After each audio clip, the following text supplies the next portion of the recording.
प्रथम अध्याय अर्जुन विषाद जोग कुरुक्षेत्र युद्धभूमि सैन्य दर्शन। श्लोक 1।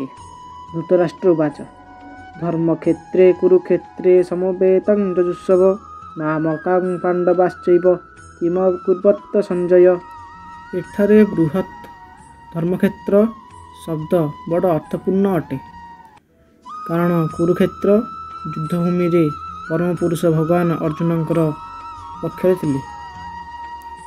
कौरव मानक पिता धृतराष्ट्र युद्धरे तांकर पुत्र मानकर विजय संबंध रे बड़ सन्निहान थिले। एही संदेह रे पड़ी से तांकर सचिव संजय को प्रश्न कले, मोर पुत्र और पांडुक पुत्रगण कौन कले? से एक कथा भल भाव जानी थिले जे तांकर पुत्र एवं तांको सान भाई पांडुक पुत्रगण युद्ध करिबा निमित्त दृढ़ निश्चित होई कुरुक्षेत्र युद्धभूमि रे एकत्र होइछंती। तथापि तांकर प्रश्न बड़ गुरुत्वपूर्ण अटे। भाई भाई मध्यरे होइतुवा युद्धरे गोटिए अपोष मिलामिशा होई जाऊ, यह से चाहू नथिले। किंतु ए युद्धरे तांको पुत्र मानकर भाग्य कौन हेबो ताहा ही से जानिबाकू चाहुथिले।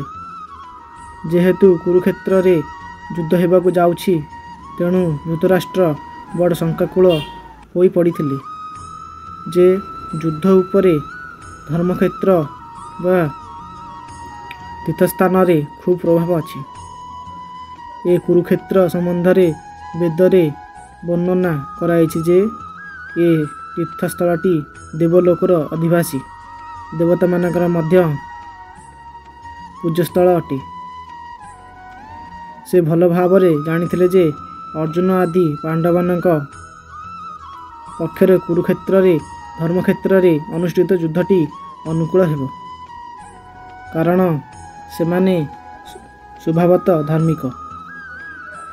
संजय व्यासदेव शिष्य थिले, तेणु व्यासंग कृपारू से धृतराष्ट्रंक कोठरी मध्य बसिकरी सुधा कुरुक्षेत्र युद्धभूमि रे कौन होची सबू देखिपारू थिले। तेणु धृतराष्ट्र युद्ध घटना तांकू पचारिले। पांडव माने और धृतराष्ट्रंक पुत्रगण एक परिवार अटंती, किंतु धृतराष्ट्रंक मन एठारे खोली हो जाइछि।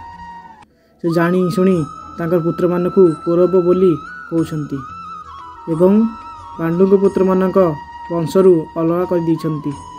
तेणु धृतराष्ट्रंकर पांडवंक पुत्र मानक सह कि प्रकार संपर्क थिला व्यक्ति भल रकम बुझी पारिबो एवं सेथिरु धृतराष्ट्रंकर स्थान केउठी जानी पारिबो।